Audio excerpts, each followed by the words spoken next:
Time now for Max Value. Look at some team props for this season with our guy, Joe Fortenbaugh from Vegas. Joe, you're looking at the win totals on two teams playing tonight, the Niners and the Eagles. Do you like them to go over or their win totals this year, or, over under?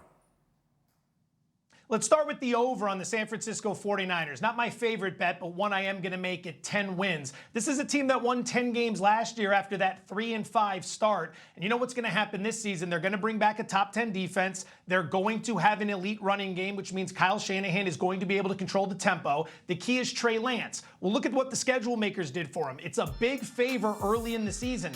First 6 games, 4 of those are more than winnable. Bears, Seahawks, Panthers, Falcons. Worst case, they come out of that, in my opinion, at 4-2. That means 6-5 the rest of the way gives us a push. You can't beat Arizona once, can't beat the Rams once, can't beat Seattle again. I like the Niners to find a way to go over 10. As to the Philadelphia Eagles, I'd play the over 9.5 on the Birds this season. I know as a Giants fan, I'm sure you agree with my assessment. The team that won 9 games last year with the rookie head coach, and they were in a situation where the roster wasn't as good. Roster's a lot better this year. James Bradbury was added to the secondary, A.J. Brown on offense, Jordan Davis alongside Fletcher Cox on the defensive line, and this team got better as the season went on last year. Started 2-5, found a way to close 6-2. Now, that was against some weak competition, but they did get better. I'm not saying Jalen Hurts can win a Super Bowl because I don't think he can. I do believe he can win 10 games, Max. Okay, let's look at one of the teams, well, I can't say it's one of my favorite teams, but one of the teams with my favorite quarterback, maybe other than Mahomes in the league, and that is the Cincinnati Bengals with Joe Burrow. What's your best bet for the Bengals this season, Joe?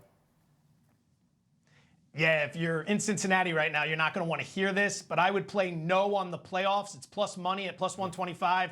I like that bet. You're not sneaking up on anybody this year, all right? You got a first-place schedule, and everybody knows you've got the goods, so you're going to end up in a situation where everyone's going to be giving you their best punch. And I know no one's going to want to hear this, but in the playoffs, I think you got lucky against the Raiders. I think if anyone's playing quarterback other than Tannehill, Tennessee wins that game. And Kansas City completely crapped the bed in the second half of the AFC Championship. They caught a ton of breaks. No one's going to want to hear that if they're pro-Cincinnati. I get it. But ultimately, this is a team that, in my opinion, won't win the division. I think Baltimore's the Vegas favorite for good reason. They had a lot of injuries last year. They're going to win the division, which means the Bengals have to find a way to secure a wild card spot in a loaded AFC. Max, every single team in the AFC West has the goods. They might be able to find their way into the playoffs. Good luck to Cincinnati. I'm taking them to miss it at plus money.